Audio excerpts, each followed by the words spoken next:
नमस्कार साथियों, हमारे यूट्यूब चैनल में आप सभी का स्वागत है। तो आज हम राजनीति विज्ञान के अंतर्गत नया चैप्टर लेकर आए हैं, जिसका नाम है नागरिक शास्त्र, प्रकृति, क्षेत्र एवं परिभाषा।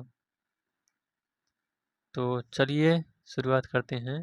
पहला प्रश्न है, जब मैं राजनीति विज्ञान शीर्षक से अच्छे प्रश्नों के समूह को देखता हूँ तो मुझे प्रश्नों की अपेक्षा शीर्षक पर खेद होता है। यह कथन किसका है? पहला है डेविड ईस्टन का, दूसरा है F.W. मेटलैंड का, तीसरा है रॉबर्ट ए डहल का और चौथा J.R. सीले का। तो इसका जो राइट आंसर होगा वह है आपका option number B, F.W. Maitland ने कहा है कि जब मैं राजनीति विज्ञान शीर्षक से अच्छे प्रश्नों के समूह को देखता हूँ तो मुझे प्रश्नों की अपेक्षा शीर्षक पर खेद होता है। यह GIC 2021 में पूछा गया प्रश्न है। अगला क्वेश्चन है, किसने राजनीति विज्ञान की परिभाषा संभव की कला के रूप में की है? पहला है नेपोलियन, दूसरा बिस्मार्क, तीसरा हिटलर और चौथा है W. विल्सन। तो यह जो परिभाषा दी गई है, यह बिस्मार्क ने कहा है कि राजनीति की परिभाषा करते हुए कहा है कि संभव की कला के रूप में की है, यानी राजनीति विज्ञान की जो परिभाषा यह संभव की कला के रूप में की है। यह बिस्मार्क, ऑप्शन नंबर बी इसका राइट आंसर होगा। अगला है, राजनीति शास्त्र इतिहास एवं राजनीति के बीच स्थित है, अतीत एवं वर्तमान के बीचों बीच। उक्त कथन किसका है? तो यह कथन किसके द्वारा कहा गया है?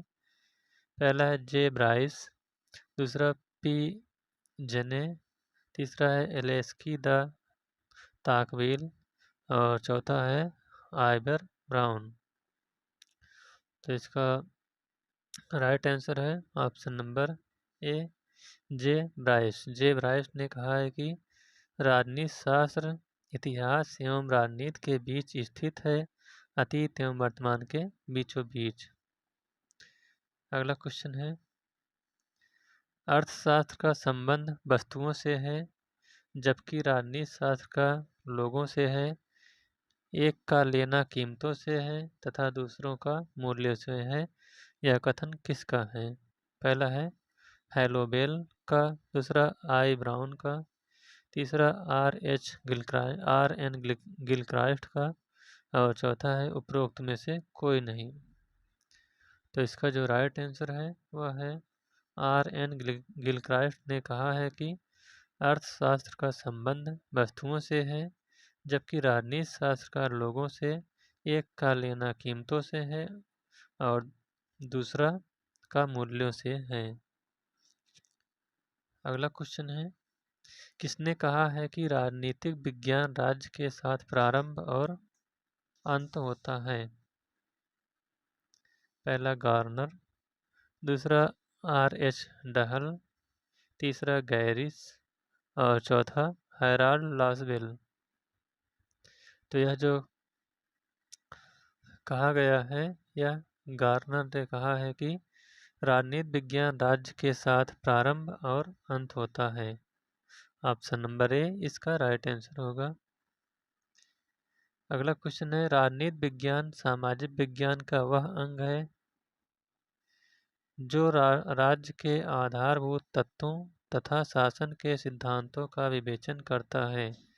यह परिभाषा किसने दी है? पहला है गार्नर, दूसरा लास्की, तीसरा गिलक्राइस्ट और चौथा है पाल जैनेट। तो यह जो परिभाषा दिया है यह पाल जैनेट ने दिया है कि पाल जैनेट कहते हैं कि राजनीति विज्ञान सामाजिक विज्ञान का वह अंग है जो राज्य के आधारभूत तत्वों तथा शासन के सिद्धांतों का विवेचन करता है। अगला क्वेश्चन है, स्वतंत्रता के बाद जिला अधिकारी की भूमिका में मुख्य रूप से निम्नलिखित के कारण बहुत अधिक परिवर्तन हुआ है। तो किसके कारण परिवर्तन हुआ है? पहला है राजनीतिक जागरण, दूसरा जन संचार की भूमिका, तीसरा है जनतांत्रिक विकेंद्रीकरण और चौथा है आवधिक चुनाव। तो जो इसका राइट आंसर होगा वह है आपका ऑप्शन नंबर सी, जनतांत्रिक विकेंद्रीकरण। अगला क्वेश्चन है, राजनीति विज्ञान का संबंध राज्य तथा उसके साधन सरकार से है, यह किसने कहा है? पहला है गार्नर, दूसरा डीमार्क, तीसरा गिलक्राइस्ट और चौथा जो है यह सीले। तो यह कथन डीमार्क ने कहा है कि राजनीति विज्ञान का संबंध राज्य तथा उसके साधन सरकार से है। ऑप्शन नंबर बी इसका राइट आंसर होगा। अगला क्वेश्चन है, निम्न में से किसने राजनीति विज्ञान को शक्ति के विज्ञान के रूप में परिभाषित किया है? पहला है बेंटले, दूसरा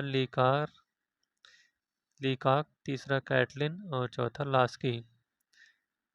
तो कैटलिन कहते हैं कि राजनीति विज्ञान को शक्ति का विज्ञान के रूप में कैटलिन ने परिभाषित किया है। ऑप्शन नंबर सी इसका राइट आंसर होगा।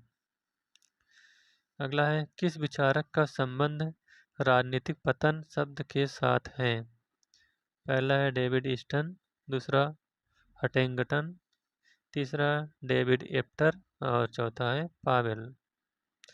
तो जो राजनीतिक पतन शब्द के साथ जुड़े हैं वह हैं आपके हटिंगटन। ऑप्शन नंबर बी इसका राइट आंसर होगा। अगला क्वेश्चन है, निम्न में से कौन शास्त्रीय राजनीतिक सिद्धांत का प्रभावी समर्थक है? पहला है रॉबर्ट डहल, दूसरा पीटर लास्लेट, तीसरा दांते जर्मिनो और चौथा है डेविड ईस्टन। तो इसका राइट आंसर है option number C, Dante Germino. यह शास्त्रीय राजनीतिक सिद्धांत के प्रभावी समर्थक थे। अगला है, डिक्लाइन ऑफ पॉलिटिकल थ्योरी के लेखक हैं। तो डिक्लाइन ऑफ पॉलिटिकल थ्योरी के लेखक कौन है? पहला है एप्टर, दूसरा ईस्टन, तीसरा लियो स्ट्रास और चौथा कोबा। तो इसका जो राइट आंसर है वह है option number D, Cobban. Cobban decline of political theory के लेखक हैं। ऑप्शन नंबर डी इसका राइट आंसर होगा।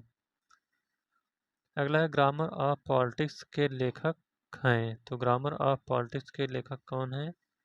पहला है लॉर्ड ब्राइस, दूसरा है हरमन फाइनर, तीसरा ऑस्टिन और चौथा हेराल्ड लास्की। तो जो ग्रामर ऑफ पॉलिटिक्स है इसके लेखक हैं Herald Laski. Option number D इसका राइट आंसर होगा। अगला क्वेश्चन है, मानवीय संबंधों के उस किसी भी अस्थायी रूप को राजनीतिक व्यवस्था कहेंगे जिसमें महत्वपूर्ण अंगों में शक्ति, शासन अथवा सत्ता अंतर्ग्रस्त हो। यह परिभाषा किस विद्वान की है? पहला है गार्नर, दूसरा सीले, तीसरा रॉबर्ट डहल और चौथा गैटिल। तो यह जो परिभाषा दी गई है यह रॉबर्ट डहल के द्वारा दी गई है। ऑप्शन नंबर सी इसका राइट आंसर होगा। अगला क्वेश्चन है, यूनेस्को ने राजनीतिक विज्ञान का क्षेत्र कब निर्धारित किया था? पहला है 1948 में, दूसरा 1949 में, तीसरा 1950 में और चौथा 1951 में।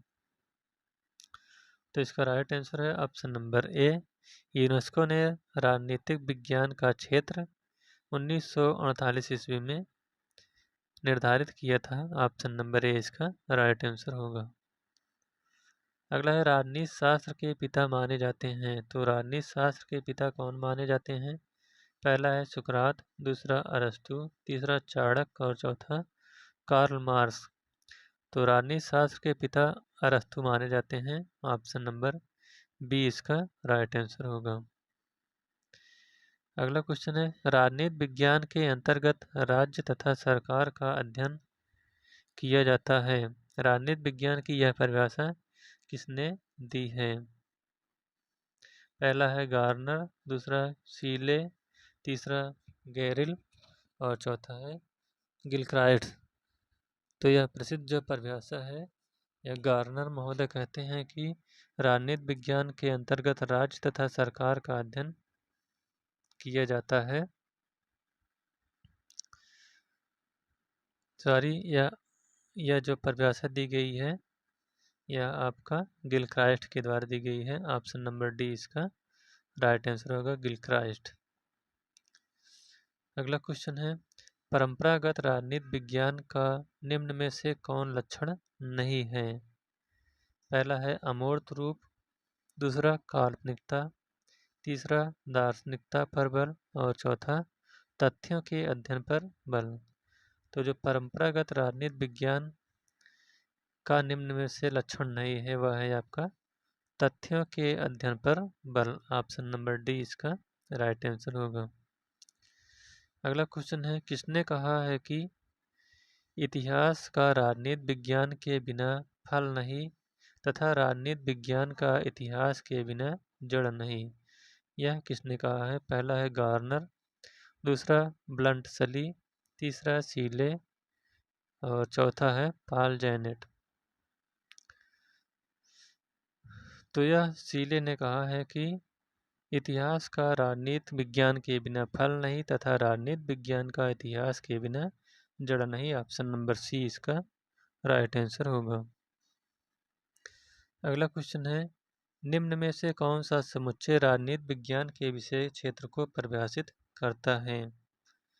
पहला है राज्य, सरकार, विधियाँ, प्रथाएं और संस्कृति, दूसरा है संप्रभुता, सरकार, बाजार, राजनीतिक दल और सामाजिक वर्ग, तीसरा है राज्य, सरकार, विधियाँ, सभ्य समाज और राजनीतिक दल, और चौथा है राज्य, मूल्य, सरकार, निर्णय निर्माण और राजनीतिक दल।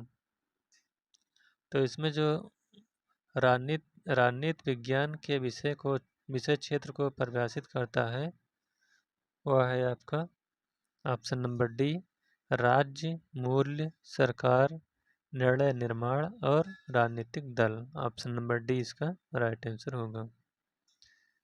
अगला क्वेश्चन है, समाज की उन्नति के लिए विज्ञान की प्रबुद्ध तानाशाही आवश्यक है, निम्नलिखित विचारकों में से किसका कथन है? पहला है फ्रांसिस बेकन, दूसरा जॉन जैक रूसो, तीसरा है ल्यूकाच और चौथा है C.B. मैकफर्सन। तो इसका राइट आंसर है Francis Bacon. Option number A इसका सही जवाब है।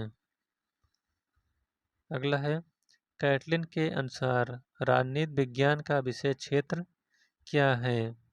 पहला है शक्ति का अध्ययन, दूसरा सार्वजनिक सहमति का अध्ययन, तीसरा संघर्ष का तनाव का अध्ययन और चौथा मानव स्वभाव का अध्ययन। तो कैटलिन के अनुसार राजनीति विज्ञान का विषय क्षेत्र शक्ति का अध्ययन है। ऑप्शन नंबर ए इसका राइट आंसर होगा।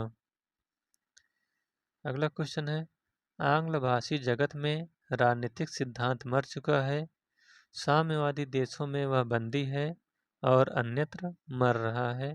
यह किसका कथन है? पहला है अल्फ्रेड काबन का, दूसरा डेविड ईस्टन का, तीसरा C.L. बेपर का और चौथा रॉबर्ट डहल का। तो यह जो कहा गया है यह अल्फ्रेड काबन ने कहा है कि आंग्ली भाषी जगत में राजनीतिक सिद्धांत मर चुका है, साम्यवादी देशों में वह बंदी है और अन्यत्र मर रहा है। अगला क्वेश्चन है, निम्नलिखित में से कौन सी एक पुस्तक मैकियावेली द्वारा नहीं लिखी गई?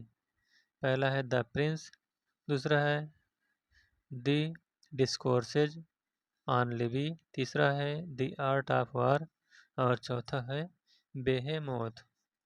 तो जो मैकियावेली द्वारा नहीं लिखी गई है वह है आपका बेहेमोथ। ऑप्शन नंबर डी इसका राइट आंसर हो जाएगा। इसके अंतर्गत मैकियावेली ने the Prince, the discourses on Libby और द आर्ट ऑफ वार नामक पुस्तक लिखी। अगला क्वेश्चन है, कौन पावर एलीट नामक ग्रंथ का लेखक है? पहला है जेम्स बर्नहम, दूसरा हेराल्ड लासवेल, तीसरा ग्रेवियल आमंड और चौथा सी राइट मिल्स।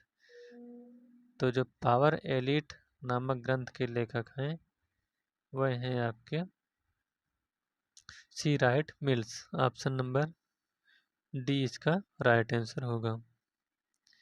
अगला क्वेश्चन है बियॉन्ड द वेलफेयर स्टेट के लेखक हैं।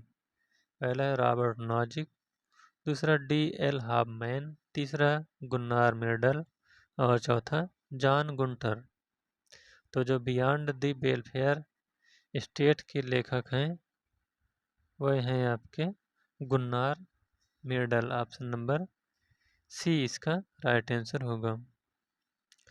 अगला क्वेश्चन है निम्नलिखित में से कौन सम्मिलित नहीं है? पहला है Garner, political science and government, दूसरा ब्राइस, मॉडर्न डेमोक्रेसीज, तीसरा है Seeley, the theory of the state और चौथा मैकाइवर, द मॉडर्न स्टेट। तो जो इसमें सम्मिलित नहीं है वह है आपका option number C, Seeley, the theory of state, यही सम्मिलित नहीं है। इसके अलावा गार्नर की पुस्तक का नाम है पॉलिटिकल साइंस एंड गवर्नमेंट और ब्राइस की पुस्तक का नाम है मॉडर्न डेमोक्रेसीज। मैकाइवर की पुस्तक नाम है द मॉडर्न स्टेट और शीले की पुस्तक का नाम है इंट्रोडक्शन टू पॉलिटिकल साइंस। तो यही आपका सम्मिलित नहीं है, ऑप्शन नंबर सी। अगला है द मॉडर्न स्टेट के रचयिता हैं। पहला है मैकाइवर, दूसरा लॉस्की, तीसरा ग्रीन और चौथा मिल। तो जो द मॉडर्न स्टेट के रचयिता हैं वह हैं आपके ऑप्शन नंबर ए मैकाइवर, या जीआईसी 2021 में पूछा गया प्रश्न है। अगला है open society and its enemies नामक शीर्षक लिखी गई किसकी है? पहला है कार्ल पॉपर, दूसरा लियो स्ट्रास, तीसरा हन्ना आरेंट और चौथा नाजिक।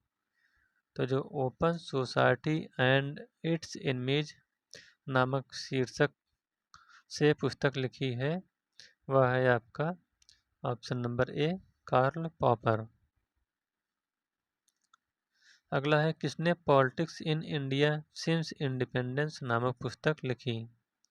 पहला है पॉल ब्रास, दूसरा मॉरिस जोन्स, तीसरा है सुशीला कौशिक और चौथा आइवर जेनिंग। तो जो politics in India since independence नामक पुस्तक लिखी गई है यह आपकी लिखी गई है ऑप्शन नंबर ए पॉल ब्राइस द्वारा। अगला क्वेश्चन है निम्नांकित में से किस पुस्तक में कल्याणकारी राज्य यानी वेलफेयर स्टेट शब्द का प्रयोग किया गया है? पहला है सिटीजन एज चर्चमैन, दूसरा है सिटीजन एवं चर्चमैन, तीसरा है सिटीजन एंड चर्चमैन और चौथा है सिटीजन नॉट चर्चमैन। तो जो कल्याणकारी राज्य शब्द का प्रयोग किया गया है वह है आपका option number C citizen and churchman नामक पुस्तक में। अगला क्वेश्चन है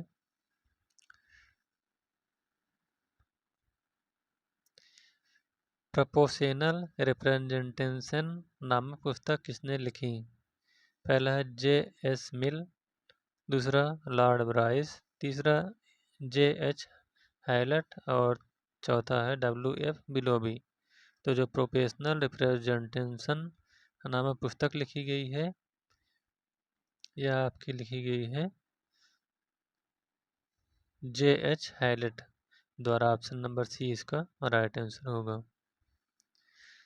अगला क्वेश्चन है किसने कहा है कि कौन क्या कब तथा कैसे प्राप्त करता है यह राजनीति का विषय है? पहला है लॉसबेल, दूसरा लॉस्की, तीसरा डेविड स्टन और चौथा आलमंड।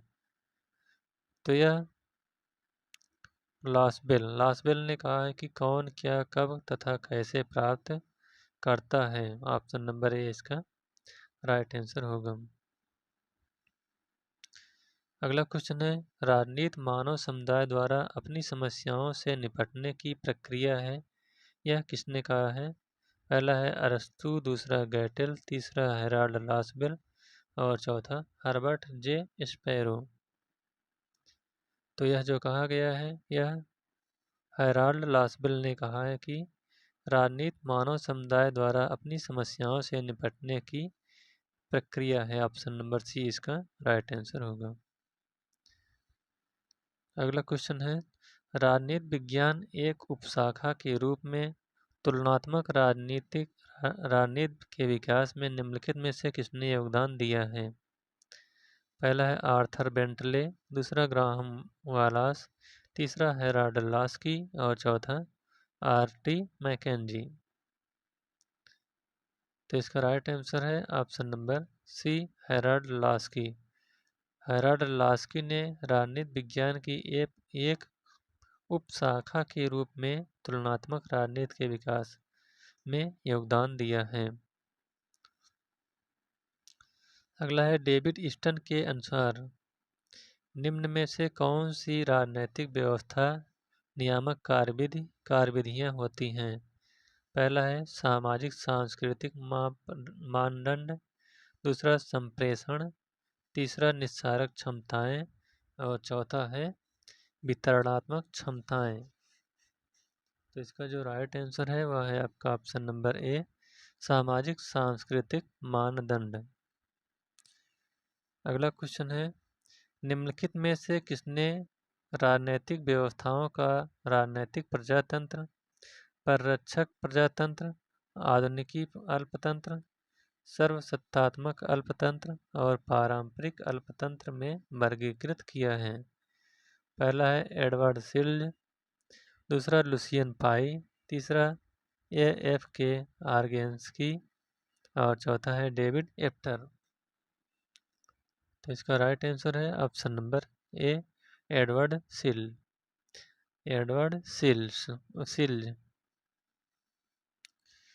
अगला है, राजनीतिक विकास का सूचक निम्नांकित में से कौन नहीं है? पहला है क्षमता, दूसरा समानता, तीसरा भाईचारा और चौथा भेदभाव विभेदीकरण। तो जो राजनीतिक विकास का सूचक नहीं है वह है आपका ऑप्शन नंबर ए, भाईचारा। अगला है, पब्लिक ओपिनियन नामक पुस्तक का लेखक कौन है? पहला है वाल्टर लिपमैन, दूसरा जेम्स ब्राइस, तीसरा लासबेल और चौथा ब्रागन। तो जो पब्लिक ओपिनियन नामक पुस्तक के लेखक हैं वह वाल्टर लिपमैन है। ऑप्शन नंबर ए इसका राइट आंसर होगा। अगला है, निम्नलिखित में से कौन सा सुमेलित नहीं है? पहला है अल्पतंत्र का लौ सिद्धांत, रॉबर्ट मिचेल्स, दूसरा है शक्ति अभिजन, पैरेटो, तीसरा है शासक वर्ग, मोस्का और चौथा है वर्गहीन समाज, मार्क्स। तो जो इसमें सुमेलित नहीं है वह है आपका ऑप्शन नंबर बी, शक्ति अभिजन, पैरेटो, यही आपका सुमेलित नहीं है। इसके अलावा अल्पतंत्र का लौ सिद्धांत जो है यह रॉबर्ट मिचेल्स ने दिया था, शासक वर्ग का सिद्धांत मोस्का ने और वर्गहीन समाज का सिद्धांत कार्ल मार्क्स ने दिया था। अगला क्वेश्चन है, राजनीतिक विज्ञान में व्यवहार क्रांति के जनक के रूप में किसे जाना जाता है? पहला है डेविड ईस्टन, दूसरा लैरी डायमंड, तीसरा बिल किमेल्क्या, चौथा है हेनरी किसिंजर और पांचवा है गुन्नार रिडल। तो इसका राइट आंसर है option number A, David Easton. अगला क्वेश्चन है, जब मैं राजनीति विज्ञान शब्द के शीर्षक के अंतर्गत परीक्षा प्रश्नों के एक समूह को देखता हूँ तो मुझे प्रश्नों पर नहीं अपितु शीर्षक पर खेद होता है। यह कथन किसका है? पहला है मिटलैंड, दूसरा काम्टे, तीसरा बकल और चौथा ब्राइस। तो यह जो कथन है यह मिटलैंड ने कहा है। ऑप्शन नंबर ए इसका राइट आंसर होगा। अगला क्वेश्चन है, राजनीति विज्ञान समाजशास्त्र का वह भाग है जिसमें राज्य के आधार तथा सरकार के सिद्धांतों पर विचार किया जाता है। यह किसका कथन है? पहला है सीले, दूसरा लीकॉक, तीसरा पॉल जैनेट और चौथा ब्लंटसली। तो यह जो कहा गया है यह पॉल और जैनेट ने कहा है। ऑप्शन नंबर सी इसका राइट आंसर होगा। अगला है, निम्न चिंतकों में से किसने राजनीति विज्ञान को प्रमुख विज्ञान यानी मास्टरमाइंड कहा है? पहला है प्लेटो, दूसरा अरस्तु, तीसरा पॉल जैनेट और चौथा लास्की। तो जो राजनीति विज्ञान को प्रमुख विज्ञान यानी मास्टरमाइंड कहा है वह अरस्तु ने कहा है। ऑप्शन नंबर बी इसका राइट आंसर होगा। अगला क्वेश्चन है, कांग्रेस ने अपने पूर्ण स्वराज्य के उद्देश्य को किस वर्ष में निर्धारित किया था? पहला है 1925, दूसरा 1926, तीसरा 1936 और चौथा 1929। तो जो कांग्रेस ने अपने पूर्ण स्वराज्य के उद्देश्य को निर्धारित किया था वह 1929 में किया था। ऑप्शन नंबर डी इसका राइट आंसर होगा। अगला क्वेश्चन है, नागरिक शास्त्र के शिक्षण का प्रमुख लक्ष्य अच्छे नागरिक तथा उच्च श्रेणी का नागरिक चरित्र उत्पन्न करना है। यह किसने कहा है? पहला है E.M. व्हाइट, दूसरा है M.P. मोफाट, तीसरा है बिनिंग एंड बिनिंग और चौथा है F.J. गाउल्ड। तो यह जो कहा गया है यह आपका ऑप्शन नंबर सी बिनिंग एंड बिनिंग ने कहा है कि नागरिक शास्त्र के शिक्षण का प्रमुख लक्ष्य अच्छे नागरिक तथा उच्च श्रेणी का नागरिक चरित्र उत्पन्न करना है। अगला क्वेश्चन है, किसने कहा है कि नागरिक शास्त्र अधिक और कम मानव ज्ञान की वह उपयोगी शाखा है जो नागरिक से संबंधित प्रत्येक चीज का वर्णन करती है? पहला है गार्नर, दूसरा L.D. व्हाइट और तीसरा ब्राइस और चौथा गिलक्राइस्ट। तो इसका ऑप्शन नंबर ए सही हो जाएगा, गार्नर। गार्नर ने कहा है कि नागरिक शास्त्र अधिक और कम मानव ज्ञान की वह उपयोगी शाखा है जो नागरिक से संबंधित प्रत्येक चीज का वर्णन करती है। अगला है, किसने कहा है कि नागरिक शास्त्र नागरिकता का विज्ञान और दर्शन है? पहला है डॉक्टर बेनी प्रसाद, दूसरा प्रोफेसर E.M. व्हाइट, तीसरा प्रोफेसर F.G. गोल्ड और चौथा है प्रोफेसर पुंतांबेकर। तो इसका राइट आंसर है ऑप्शन नंबर डी प्रोफेसर पुंतांबेकर।